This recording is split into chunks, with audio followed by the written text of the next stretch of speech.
Então, boa noite, meus amores. Vamos logo ao que interessa. Ontem a gente falou bastante sobre esse livro, né, Maternidade e o Encontro com a Própria Sombra. Como eu disse pra vocês ontem, é um livro bem denso, é um livro bem cheio de informação. Eu não excluo a leitura dele de jeito nenhum. Leiam esse livro, tá bom? Mas ontem a gente falou bastante sobre maternidade, né, no sentido do pós-parto, né, de toda aquela coisa, o que envolve a depressão pós-parto. A gente falou bastante do papel da mulher, de como que ela deveria ter a criança o tempo todo dentro no seu colo e ter um apoio emocional. A gente falou bastante sobre o papel da sexualidade disso tudo, como a lactação é importante. A gente falou sobre vários assuntos, né, bem legais. E eu repito o que eu disse ontem, vocês que são mães, ou que querem ser mães, peguem daqui do que eu vou falar com vocês desse livro, tudo que fizer sentido pra você. E o que não fizer, descarta, porque nada na vida é uma verdade absoluta, né? Eu sempre leio os meus livros com o questionamento em mente, né? Não vou aceitar tudo como uma verdade. Então, é a opinião da autora, que estudou muito e já atendeu milhões, assim, digamos que milhares de mães aí pelo mundo afora, tá bom? Então, vamos continuar essa leitura maravilhosa desse livro, né? Eu quero só terminar, assim, o assunto ficou pendente da última vez, que na verdade a gente pode terminar dizendo que, em tese, ela fala assim, que seria o ideal é que as mães tivessem todo o apoio para se permitir ter o bebê a todo instante, ou seja, segurar, tê-lo em seus colos a todo instante. Tampouco viemos de infâncias carregadas de amorosidade e ternura. Ela diz que nossas infâncias não foram muito carregadas de ternura e amorosidade, mas muito presentes. A maioria não é assim. Portanto, o universo dos abraços e afetos compartilhados é desconhecido para nós. E realmente é assim, né? E assim caminha o mundo, ela fala. Então, é importante dizer que o ideal seria que a gente ficasse o quanto mais de tempo com nossos filhos no nosso colo, tá? É o que ela fala. Aí a gente vai entrar num parágrafo aqui que fala sobre a capacidade de compreensão das crianças pequenas, né? De falar com elas. Isso que eu achei muito interessante, porque de fato a gente fica só fazendo um gugu dadá, tipo, o bebê, não sei o que, bate palminha. A gente não conversa com eles.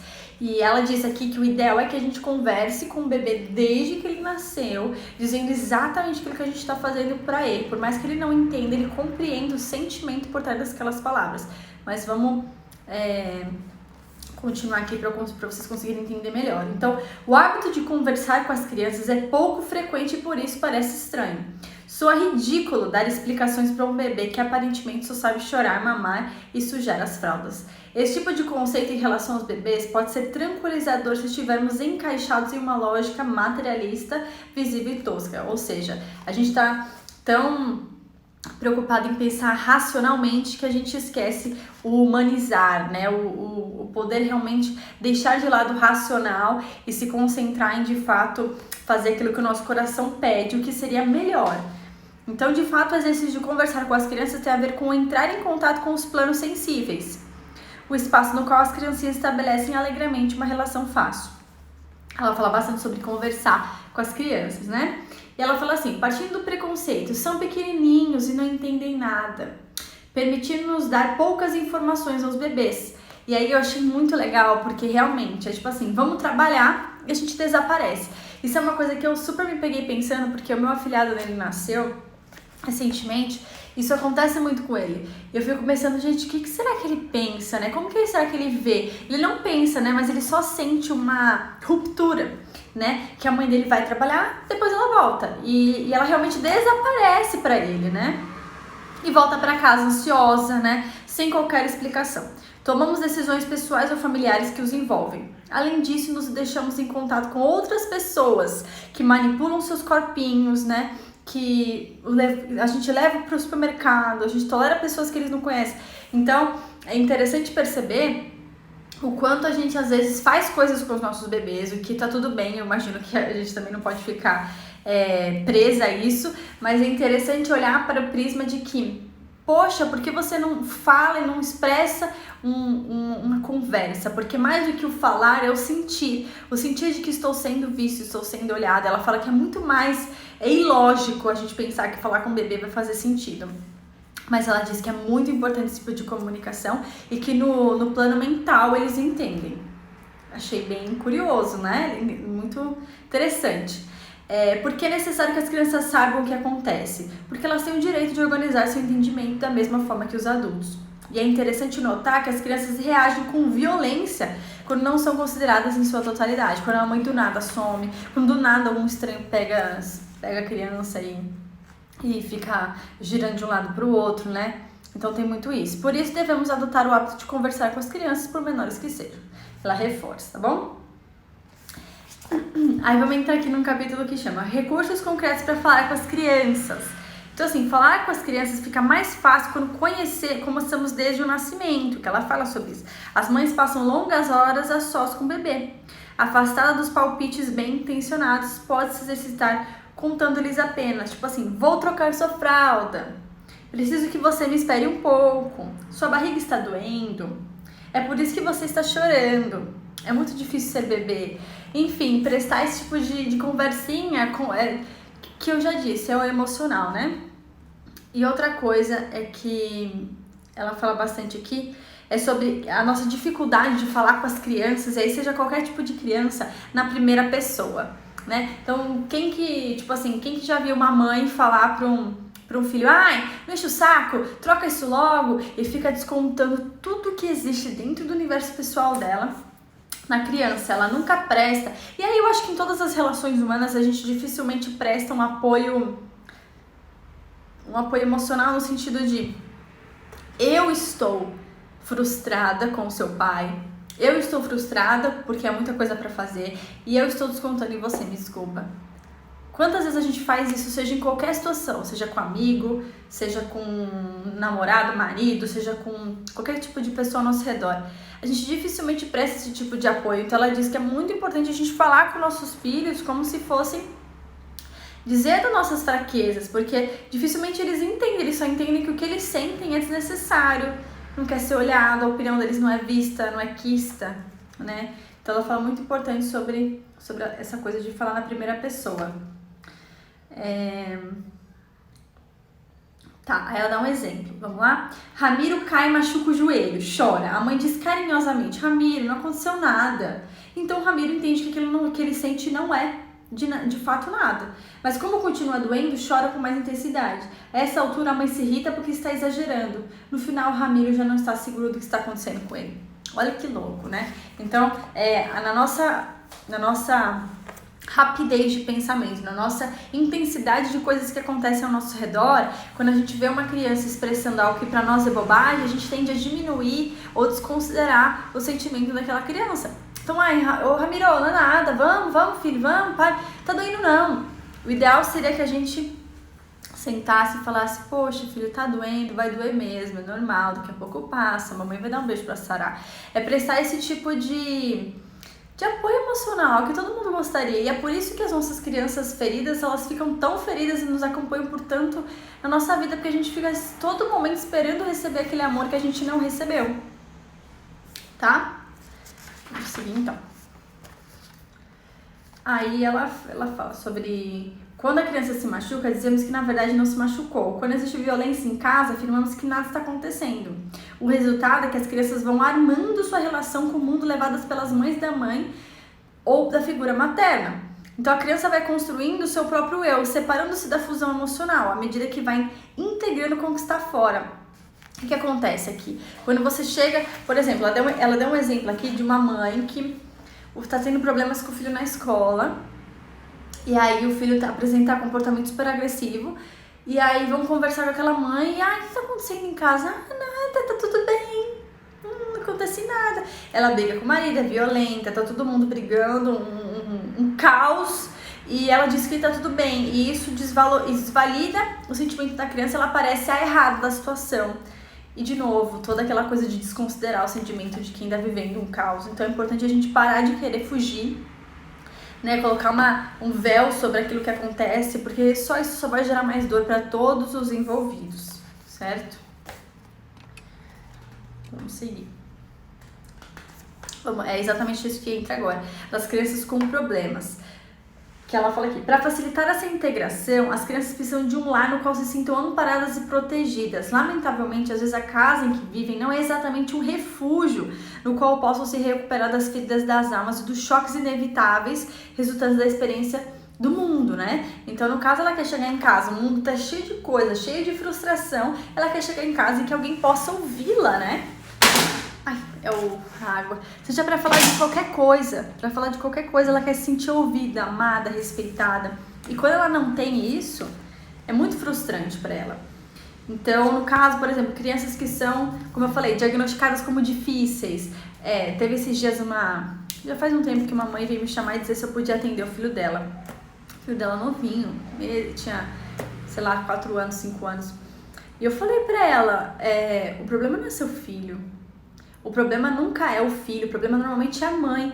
Dependendo da idade da criança, ela é 100% reflexo da mãe. Eu falei, vamos trabalhar você, e trabalhando você, seu filho vai invariavelmente melhorar, você pode ter certeza. Ela sumiu.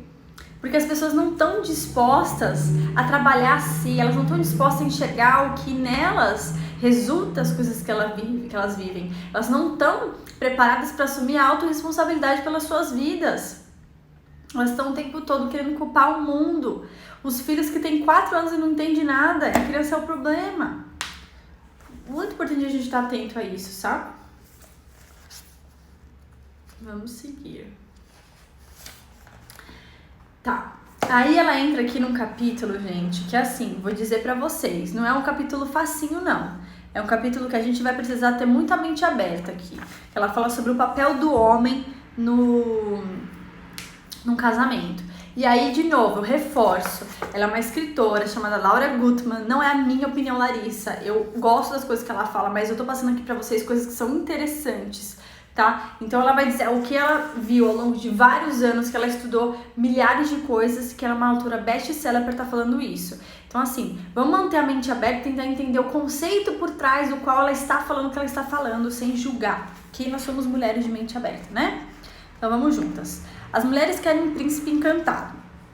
Pois bem, ela diz, em primeiro lugar, temos que observar os cenários completos. Se nós, mulheres, desejamos um homem maduro, responsável, aberto, generoso, disponível e atento, no mínimo, vai procurar uma mulher com a mesma similaridade de inteligência emocional, certo? Ela diz, fica a pergunta, nós somos essa mulher? Se quer um homem atento às suas necessidades, um homem que faz, um homem que prevê, um homem que pensa, um homem que ajuda. Você é essa mulher do outro lado? Uma mulher que presta esse tipo de apoio emocional quando esse homem precisa de outras coisas? Ela fala sobre isso. Porque o que vai se formar em casa na presença da criança vai ser análogo ao que construímos juntos, antes do nascimento do filho. Então é importante entender que existiam acordos antes do nascimento do filho. Antes do nascimento do filho existiam acordos. Esses acordos, eles não continuam depois, porque não foi pensado nisso. Por isso que é importante pensar em todos os acordos do casal. Não dá pra esperar que o cara adivinhe agora ele tem que adivinhar o que eu tô pensando, porque agora temos um filho e é o papel dele ser pai, vai lá.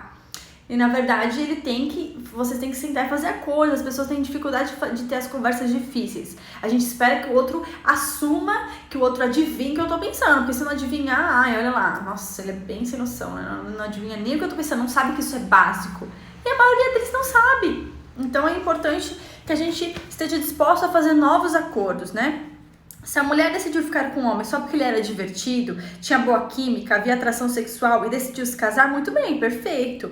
Mas quando a criança chorar à noite, a atração sexual tiver caído no esquecimento e o cansaço não for nenhuma piada, ela não pode esperar que o Senhor, que volta todas as noites à sua casa, se transforme em um toque de mágica, alguém que ele não é. Forte. Muito forte! Eu achei essa parte do livro assim... Porque realmente, né, você não escolheu um pai, você estava procurando um companheiro, né? Você não sabe se ele vai ser um bom pai. Você testou as habilidades de pai dele antes de você se apaixonar por ele? Não, você testou um cara com uma boa química, uma atração sexual legal, um papo legal, uma pessoa, entendeu? Você não buscou um pai pro seu filho. Normalmente eu acho que as mulheres não pensam nisso. Então como que você espera que ele se transforme num passe de mágica em algo que ele não é? né? Fica o questionamento, achei muito legal. E que para completar, encontra em seu próprio lar uma senhora irritada, nada divertida, mal-humorada, pretensiosa e ameaçadora, com um livro debaixo do braço, indicando que o que ele precisava fazer para se tornar o pai que ela gostaria. Então, ela coloca, né, a mulher tem tendência a colocar as maiores expectativas no cara, achando que ele deveria ser, de novo, tudo aquilo que ela quer, ela espera. Então, esse livro aqui de como ser um bom pai se vira.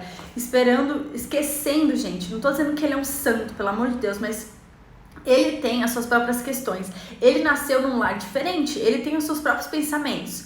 Ele tem a ideia do que é ser pai e não tem também. Então, ele precisa ter a individualidade, a gente tem que aceitar a individualidade do outro ao entorno do que ele nos mostra. Não dá pra gente ficar achando que a gente vai o tempo inteiro ficar controlando uma coisa que é incontrolável, né? Então, o que fazer? Em primeiro lugar, compreender que construímos uma família, mas que a família por si só não é garantia de amor nem compreensão. A chegada dos filhos pode ter sido desejada, mas se não conversar honestamente sobre o que cada um pode oferecer ao outro, a rotina pode ser muito difícil de suportar. De novo, os acordos sociais. Eu até fiz um vídeo, não sei se vocês já viram, eu fiz um vídeo com meu marido falando uma ferramenta maravilhosa que chama contrato social. Depois você olha lá no meu perfil, lá no meu feed, tem um IGTV falando sobre essa ferramenta chamada contrato social, que é o momento que você senta como casal e descreve os acordos bonitinhos que vocês têm para viver o dia a dia, porque é uma coisa que não é na minha cabeça, não é uma coisa que tá na cabeça dele, e muitas vezes a gente fica achando que é muito básico, deveria saber. Então é uma ótima ferramenta para casais, tá? Beleza. Ela fala, mas é claro que no mundo ocidental, especialmente nas grandes cidades, acabamos... Então, o que ela fala aqui? E aí, acho que é outra coisa que é polêmica, tá, gente? Ela diz bastante nesse livro aqui sobre como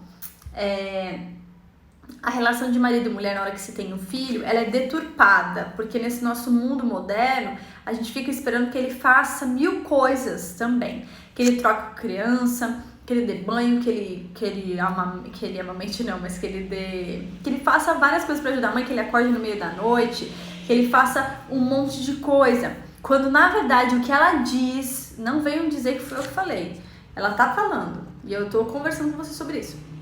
Ela diz assim, que na verdade o papel do homem é aceitar o papel do homem é facilitar a fusão mamãe-bebê, permitindo e defendendo a mulher para estar em condições de submergir na fusão que a mãe precisa para se despojar de todas as preocupações materiais e mundanas. Então ela diz assim, que ele tem que apoiar ativamente a introspecção da mulher. Então o papel do homem seria apoiar 100%, a mulher está mais reclusa, a mulher está sempre no seu mundo, cuidando da sua criança, fazendo o máximo por ela, e que o homem tem que ajudar ela em todas as funções alheias a isso, que o cara tem que prover 1000 coisas, como comida em casa, tem que estar tudo abastecido na geladeira, que ele faça tudo para que ela não precise se preocupar com nada a não ser cuidar da criança, que é o papel que ela nasceu para fazer, né? Que a gente nasceu para ser mãe, a gente já sabe ser mãe.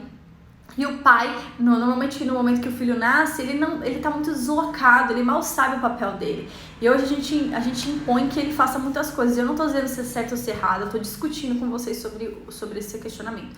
Então, ela diz que na verdade o pai tem que fazer tudo o resto, está com o emocional muito bem fortalecido, para que aquela mãe não precise buscar, que ela possa buscar o conforto e o amor dentro de casa, que ele possa prover amor, carinho, cuidado, que ele possa pagar todas as contas, ela não precisa se preocupar com conta, né? Porque a gente se preocupa, mulheres modernas, a gente se preocupa, mas ele ficar responsável só por isso, ele ficar responsável por todo o apoio, de que se ela surtar, ele vai dizer que tá tudo bem, ele tá ali com ela.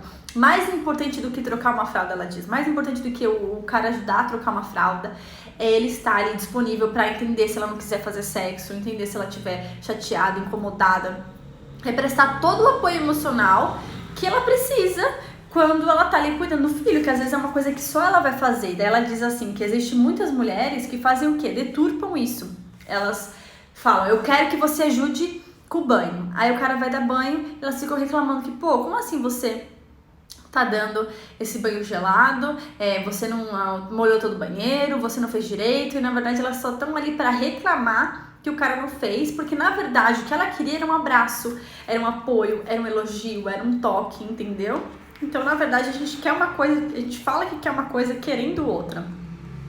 Ela diz que é importante que a mulher entenda isso, e ela até fala aqui que o papel deveria ser pai, mãe e mãe e bebê. Então o homem dá todo o apoio emocional para a mãe para que a mãe possa dar todo o apoio emocional para o bebê.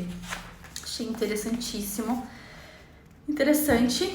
E cada um faz do jeito que acha melhor, né? Ou seja, uma mãe que é esteio tanto do pai quanto do filho, o homem é um menino. Então, ela diz também que existem muitos homens que são meninos, que eles querem ficar simplesmente necessitados do apoio da mãe, super necessitados, dizendo, é porque você não me dá amor, você não olha mais pra mim, você não me dá carinho, e fica se sentindo rejeitado e, portanto, né, sai e faz um escarcéu. E são esses tipos de homens que são infantilizados, homens que querem mães também, né? Então ele não entende que ele tá ali pra prestar um papel. Ele entende que ele quer ser filho também. Você não vai olhar pra mim, você não vai me cuidar, você não vai se quer. Então tem que tomar cuidado com esse tipo de homem infantilizado, que esse não é o papel. O homem não deveria ficar nessa posição de infantilizado. E daí fica desse jeito. Ela diz assim, mãe, e a mãe cuidando do filho e do marido. Entendeu? Que esse não é o ideal.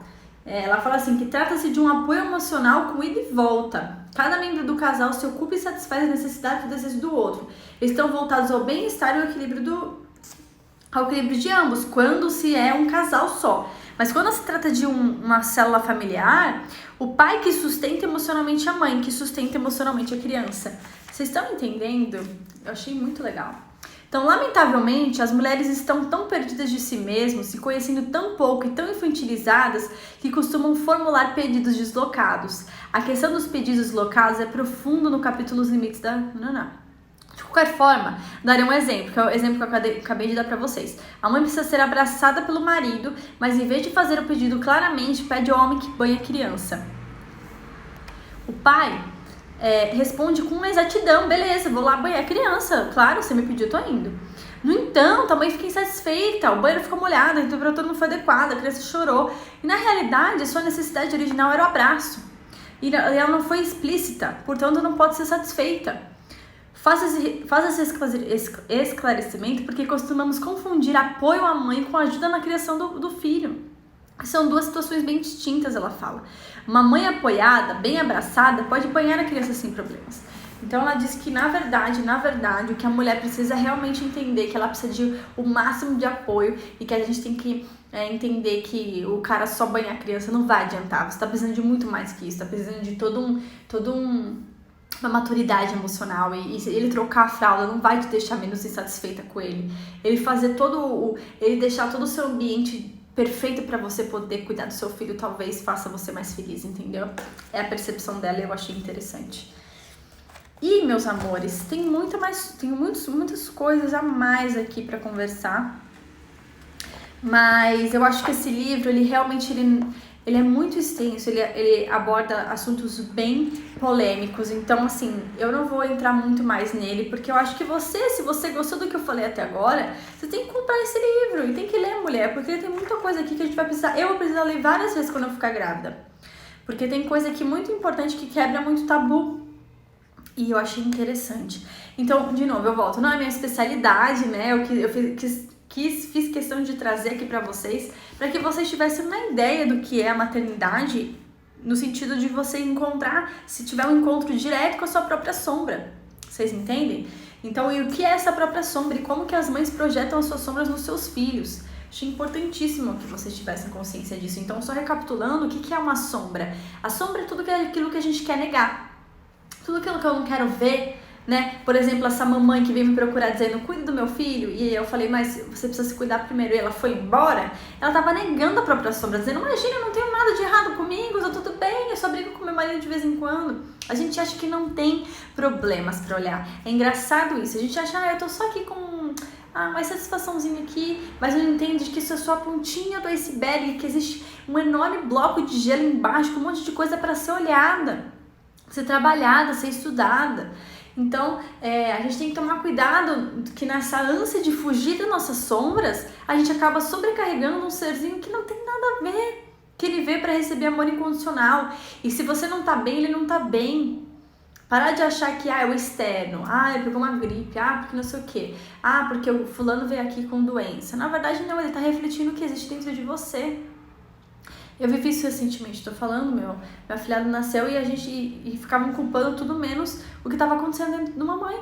E ela é maravilhosa, ela é incrível, eu amo ela, mas era necessário olhar para esse tipo de coisa. Então, o quanto a gente não tá desviando o olho, olhando para outro lado e parando de olhar para o que importa, o que é importante, que é, se a gente não tá bem, por isso que é tão, na minha opinião, é de uma responsabilidade enorme você cuidar de um filho. Você tá disposto a ser mãe, porque se você não entendeu que você vai ter que abrir mão de muitas coisas suas, eu digo no sentido do conforto de estar tudo bem em não estar bem, eu vou deixar aqui pra lá minhas sombras, depois eu resolvo isso, depois eu pago uma terapia, depois eu leio esse livro, depois eu faço. Não existe isso quando você vira mãe. Quando você vira mãe, você precisa estar disposto a olhar, porque senão outro ser vai ser extremamente prejudicado. Claro que todo mundo nasce na família certa, eu concordo, mas se você decidir por A mais B e tá nessa live e é uma pessoa consciente de que você quer ter um filho, entenda que não vai ser, ela fala no livro, né? Não vai ser um mar de rosas, não é romantizado, a gente precisa estar madura, atenta, entendendo que é uma tarefa bem complexa, que não é essa coisa de vai nascer, romântico, lindo, não, a gente vai ter que estar muito preparada, com a mentalidade muito forte, entendendo que a gente vai ter que enfrentar nossas sombras. Você entendeu? A gente vai ter que entender que vai ter que ter um monte de coisa bem forte pra gente olhar. Então tá na hora de querer olhar, né? Querer olhar, parar de fugir das próprias sombras, que isso só traz mais sombras e mais dificuldades e mais travas, certo? Então, é isso que o livro quis trazer. Se você é mamãe e você chegou agora, por favor, eu vou desligar essa live, colocar ela no YouTube, vou deixar ela salva e você veja ela de novo. Vê a do canal do YouTube também, é de ontem, que eu falo sobre esse livro mais a fundo, porque tá muito especial. Eu acho que as mães deveriam estar atentas às suas próprias sombras, aos seus próprios enganos, tá bom? A dona falou, queria que você fosse minha terapeuta, vai pra já, me chama. A gente resolve isso, mulher. Seria um prazer. Mini Press, oi lindeza, tudo bem, amor? Muito obrigada por quem participou. De novo agradeço a compreensão e espero que vocês tenham gostado. Amanhã tem um livro poderosíssimo, ele tá aqui? Não, ele acho que ele tá aqui. Tá, Mulheres Poderosas. Um guia de uma vida de sucesso para todas as mulheres. Fantástico. Vou falar com você. Se você é uma mulher poderosa, você vai estar nessa live amanhã. Eu vou te falar um monte de coisa bacanésima. Muito legal. Tá bom? Obrigada, meus amores. Um beijo e até amanhã.